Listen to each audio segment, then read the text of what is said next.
Hi everyone, welcome back to our channel. Today I wanted to do a fall book haul for you. I have 7 books to share. The majority of them I got from a local library sale that I went to after I came back to Canada. So I've been holding on to these for a little bit, but since we're getting closer to Christmas, I wanted to share these now, sort of wrap up fall, and then be ready if I do have some stuff to share for a Christmas book haul. The first book I want to share with you is Protest, Stories of Resistance, and it's edited by Ra Page.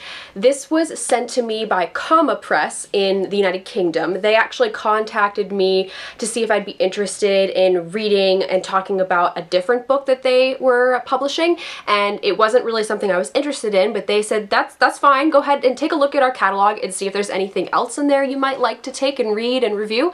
And I saw this book, which I'd seen Jean from Jean's Bookish Thoughts talk about previously, and I was interested in it then, so to see that it was Comma Press that published it, I definitely wanted to get my hands on it. It's a chunky book, and it tells a bunch of different stories about protests that have happened in the United Kingdom all the way back to the 1300s. They had a bunch of different authors write a fictional take on what it might have been like to be part of these protests. And then they have a follow-up section either by researchers who know a lot about what happened during those protests or people who actually participated in them and what it was like to be there or what it might have been like to be there. The only one that I would have been alive for was the Iraq War protests. Everything else happened before I was born, and also many of these things aren't something that I necessarily would have heard about because I didn't grow up in the United Kingdom, but I think it's still a really cool concept and I'm very interested in picking this up. The rest of the books I have to share with you are ones that I bought at the local library sale.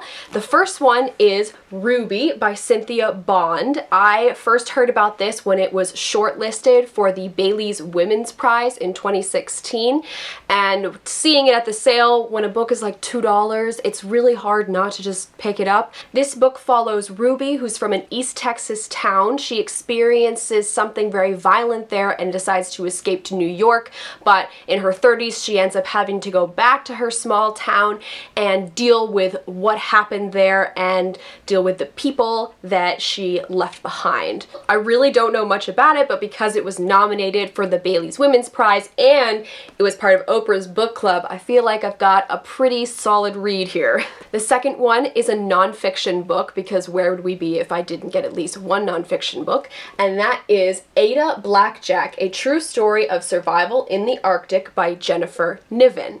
This is about a 23-year-old Inuit woman who joined a secret expedition to go to the Arctic in 1921. She joined the expedition as a seamstress, and she was doing it to earn some money for herself and her son. There's 5 people in this expedition, Ada and the 4 men that are with her, and they go into the north in September of 1921, but something awful happens and Ada is the only one to return. This sounds like a really engaging adventure story, which is exactly the type of book that I like to read, and I really like the fact that it's focused on an Inuit woman as well, because we really don't see that much fiction or nonfiction about Inuit women. The third book that I picked up at the library book sale was Lexicon by Max Berry.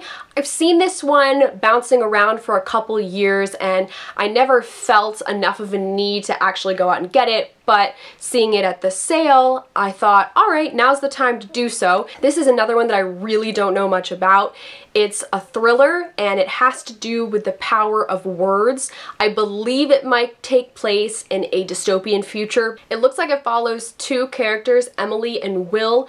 Sounds like Emily was recruited off the streets, and then Will experienced and lived through something that he shouldn't have, and maybe there's some people after Will and Emily. The extent of the summary is just these few lines on the back, which I think is probably on purpose because it is a thriller, and it's always good to go into a thriller not knowing much, so I will figure out what's going on when I read the book. I also want to point out that this book is actually printed crookedly on the outside. For example, I'm holding the book straight and you can definitely see that it tilts, and then if you look on the side it's a little tilted, and then if you look on the front it's also a tiny bit tilted. It's really weird. I've never seen that before, but it's at an angle and I don't think that was on purpose, so just something I noticed.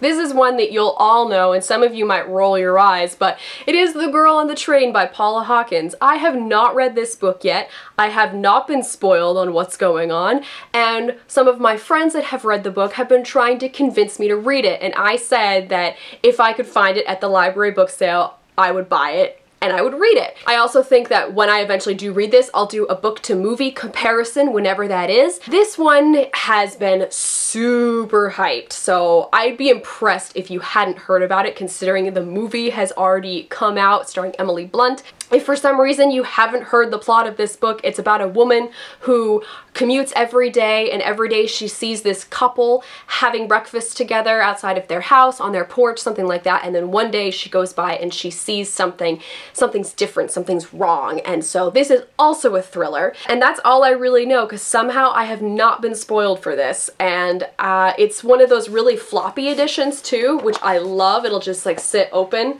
so that was another reason why I was interested in picking it up, because not only was it a book that people have been telling me to read for a long time, but it was a really good edition of it as well.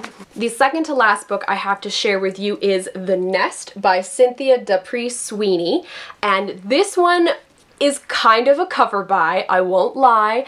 I have spotted this on a few booktube channels and I really like the cover of it and the spine. It's super pretty. It's like a robin's egg, blue, green kind of color, and it just, oh, I just wanted to hold it and own it.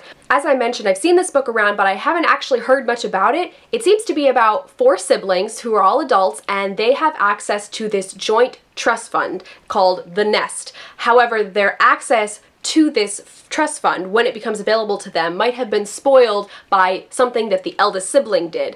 And the other 3 siblings all want access to this trust fund because there's money in there that they all need for different reasons. This forces the 4 siblings to actually come together and work out their past issues and move forward so they can hopefully have access to this money and make their futures better. I'm not usually one to be drawn to family dramas, but this cover has kind of sold me, so I'm willing to give it a chance. And the last book that I want to talk about is Spoonbenders by Daryl Gregory, and interestingly enough, it's actually blurbed by the author of The Nest, so Cynthia Dupree Sweeney actually has a blurb on the front of this book. Did not notice that until just now. Spoonbenders is about another family, but this family is a bit different because they all have abilities. The father in this book volunteers to be in an ESP study that is actually backed by the CIA. At this study, he meets a woman who eventually becomes the mother in this book, and she has special powers. The 2 of them get married and they have 3 kids, and each of their 3 kids have special powers, and they spend their time going around and traveling and using these powers to perform special talents and feats for people. And then eventually we fast forward after a tragic event occurs and we see these 3 siblings when they're a bit older, see how their lives have been negatively affected by the fact that they have these powers. I like books that focus on characters with powers, but this one sounds interesting because it's kind of a different take. Normally when somebody gets powers, it makes their life better and they're able to save the world, do something amazing. Whereas with this, they were born with the powers and we see how those powers can negatively affect them in daily life. Okay, so if you guys have read any of these books that I talked about and you want to share your feelings down below, your spoiler-free feelings, definitely do so. If there's one of these books that you want me to read first, comment down below, let me know. I will try to do that for you. As always, all of our links are in the doobly-doo. Check those out if you feel so inclined. Thank you guys very much for watching, and I'll see you later.